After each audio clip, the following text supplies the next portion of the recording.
Hello, നമസ്കാരം. നമ്മൾ കുറെ ആയല്ലേ കണ്ടിട്ട്. നമ്മുടെ കേരളത്തിൽ ഇപ്പൊ നടക്കുന്ന കാര്യങ്ങൾ കണ്ടിട്ട് പ്രതികരിക്കാതിരിക്കാൻ പറ്റുന്നില്ല. അതുകൊണ്ടാണ് ഞാൻ ഈ വീഡിയോ ചെയ്യാമെന്ന് വിചാരിച്ചത്. അതായത് 10 പറഞ്ഞില്ലെങ്കിൽ സമാധാനം കിട്ടില്ല. നമ്മുടെ ഹേമ കമ്മീഷൻ റിപ്പോർട്ട് പുറത്തു വന്നു. ആ റിപ്പോർട്ട് പുറത്തു വന്ന കാലം തൊട്ട് ഇന്ത്യൻ സിനിമയെന്നല്ല, ലോക സിനിമയിൽ തന്നെ അഭിമാനത്തോടു കൂടി നമുക്ക് എല്ലാവർക്കും പറയാൻ പറ്റുന്ന ഒരു ഇൻഡസ്ട്രി ആയിരുന്നു മലയാളം ഫിലിം ഇൻഡസ്ട്രി.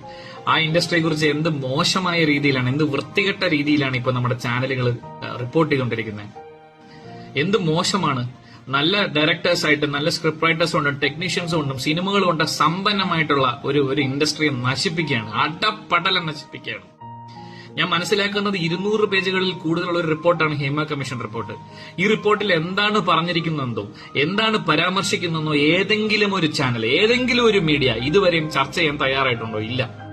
നേരെ മറിച്ച് കുറ്റാരോപിതരായിട്ടുള്ളവരുടെ വീടുകളിലും അവരുടെ കുളിമുറികളിലും അവരുടെ കട്ടിന്റെ അടിയിൽ വരെ ക്യാമറയും കൊണ്ടുപോയി നിൽക്കുക.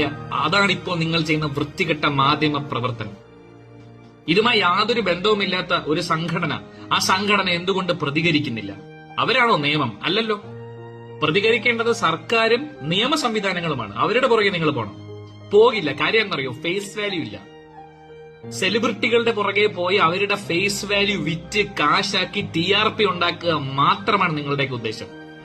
നിങ്ങൾക്ക് സ്ത്രീകളുടെ സംരക്ഷണത്തെക്കുറിച്ചാണ്, അല്ലെങ്കിൽ സ്ത്രീ ശാക്തീകരണത്തെക്കുറിച്ചാണ് നിങ്ങളുടെ വിഷയമെങ്കിൽ ഞാൻ പറയാം, ആദ്യത്തെ മീറ്റു ആരോപണം വരുന്നത് മാധ്യമ പ്രവർത്തകർക്കെതിരെയാണ്. എന്തുകൊണ്ട് നിങ്ങൾ ആരും അത് റിപ്പോർട്ട് ചെയ്തില്ല? 4-5 മാസങ്ങൾക്ക് മുൻപ് റിയാലിറ്റി ഷോയിൽ അംഗത്വം കൊടുക്കാമെന്ന് പറഞ്ഞ്, പാർട്ടിസിപ്പേറ്റ് ചെയ്യിക്കാമെന്ന് പറഞ്ഞ് സ്ത്രീകളെ മുറിയിലേക്ക് വിളിച്ചു വരുത്തിയതിന്റെയും അല്ലെങ്കിൽ ക്ഷണിച്ചതിന്റെയും സ്ക്രീൻഷോട്ടുകൾ ഉൾപ്പെടെ വീഡിയോ ചെയ്ത് യൂട്യൂബിലും ഇൻസ്റ്റാഗ്രാമിലും ഇട്ട സ്ത്രീകളുണ്ട്. അതൊന്നും ഒരു മാധ്യമങ്ങൾ റിപ്പോർട്ട് ചെയ്ത് കണ്ടിട്ടില്ലല്ലോ. ചെയ്യില്ല. കുടുംബത്തിലേക്ക് ക്യാമറ വയ്ക്കാൻ നിങ്ങൾക്ക് പേടിയാണ്. ഇതൊക്കെ പോട്ടെ, ഇപ്പൊ നമ്മുടെ കേരളത്തിൽ മുൻനിരയിൽ നിൽക്കുന്ന ഒരു ന്യൂസ് റീഡറുടെ, ചാനൽ ചർച്ച അവതാരകന്റെ, അയാളുടെ പ്രശ്നം കാരണം ആ ചാനൽ വിട്ട് മറ്റൊരു ചാനലിലേക്ക് പോയി ഒരു ചേച്ചിയുണ്ട്. ഇതൊന്നും ഒരു ചാനലുകളും റിപ്പോർട്ട് ചെയ്തിട്ടില്ല. ഇതൊക്കെ നമുക്ക് അറിയാവുന്ന സത്യങ്ങളാണ്. സ്ത്രീകളെ ശല്യം ചെയ്തതിന്റെ പുറത്താക്കിയ ചാനൽ ഹെഡുകളെ എനിക്കറിയാം. ചാനലിൽ ജോലി ചെയ്യുന്ന ആൾക്കാരെ എനിക്കറിയാം. കംപ്ലൈന്റ് ചെയ്തതിന്റെ പേരിൽ പുറത്താക്കിയ സ്ത്രീകളെയും എനിക്കറിയാം. അവിടെയൊന്നും നിങ്ങളുടെ ഒരു ഇടപെടലുകളും ഞാൻ കണ്ടില്ലല്ലോ, അല്ലെങ്കിൽ ഞങ്ങൾ ആരും കണ്ടില്ലല്ലോ. നിങ്ങൾക്ക് സെൻസേഷൻ വേണം. അതിന് ഈ പറഞ്ഞ ആൾക്കാരുടെ പുറകെ പോവുക, രാവിലെ തൊട്ട് വൈകുന്നേരം വരെ അത് മാത്രം ചർച്ച ചെയ്തുകൊണ്ടിരിക്കുക. അങ്ങനെ ഒരു നല്ല ഇൻഡസ്ട്രിയെ നശിപ്പിക്കുക.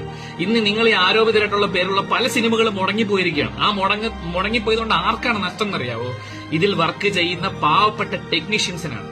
പല പ്രോജക്റ്റുകളും ക്യാൻസലായി. കാരണം എന്താണ്? നിങ്ങൾ ഈ റിപ്പോർട്ട് ചെയ്ത് ഇൻഡസ്ട്രിയെ നശിപ്പിക്കുന്നുണ്ട്. അതുകൊണ്ട് നഷ്ടം ആർക്ക് സംഭവിക്കുന്നു?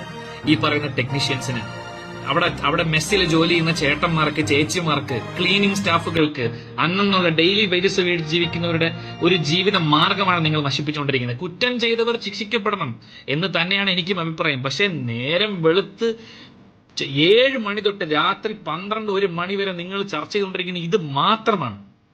ചൂരൽമല എന്ന് പറഞ്ഞ സ്ഥലം നിങ്ങൾ മറന്നുപോയാ? വയനാട് 7-8 ദിവസം കഞ്ഞി മേടിച്ചത് അത് വെച്ചിട്ടാണല്ലോ. അവിടെ ഇപ്പൊ എന്താ നടക്കുന്നത്? അവരുടെ ആവശ്യങ്ങൾ എന്താണ്? ആരെങ്കിലും ചർച്ച ചെയ്യുന്നുണ്ടോ? അർജുൻ എന്ന് പറഞ്ഞൊരു മനുഷ്യനെ കുറിച്ച് നിങ്ങൾ മറന്നുപോയോ? 7 ദിവസം നിങ്ങളുടെ ലൈവ് അന്നമായിരുന്നു അവൻ. എവിടെ? എന്ത് സംഭവിച്ചു? നിങ്ങൾ എന്താ റിപ്പോർട്ട് ചെയ്യാത്ത? സെൻസേഷൻ പോയി. ഇപ്പൊ സെൻസേഷൻ സിനിമ നടനാണ്. മോഹൻലാലും മമ്മൂക്കയും ഈ പറയുന്ന സിദ്ദിഖ്, മുകേഷ്, ഇവരുടെയൊക്കെ പുറകെയാണ് നിങ്ങളിപ്പോ ക്യാമറ നോക്കി നടക്കുന്നത്. വൃത്തികെട്ട മാധ്യമ പ്രവർത്തനം, നെഗറ്റീവ് ന്യൂസ് മാത്രം പറഞ്ഞ് മനുഷ്യനെ അത്തരത്തിലേക്കുള്ള ഒരു മാനസികാവസ്ഥയെ കൊണ്ട് എത്തിച്ചു. അത് കേട്ടാൽ മാത്രമേ അവനിപ്പോ സംതൃപ്തി അടങ്ങുള്ള ഒരു മാനസികാവസ്ഥയിൽ നിങ്ങൾ കൊണ്ട് എത്തിച്ചേക്കണം. എന്റെ മൊട്ടച്ചേട്ടാ, നിങ്ങളെയൊക്കെ നമുക്ക് ഭയങ്കര വിശ്വാസമായിരുന്നു. നിങ്ങൾ പറയുന്നതിലൊക്കെ സത്യമുണ്ടെന്ന് നമുക്കൊരു ധാരണ ഉണ്ടായിരുന്നു.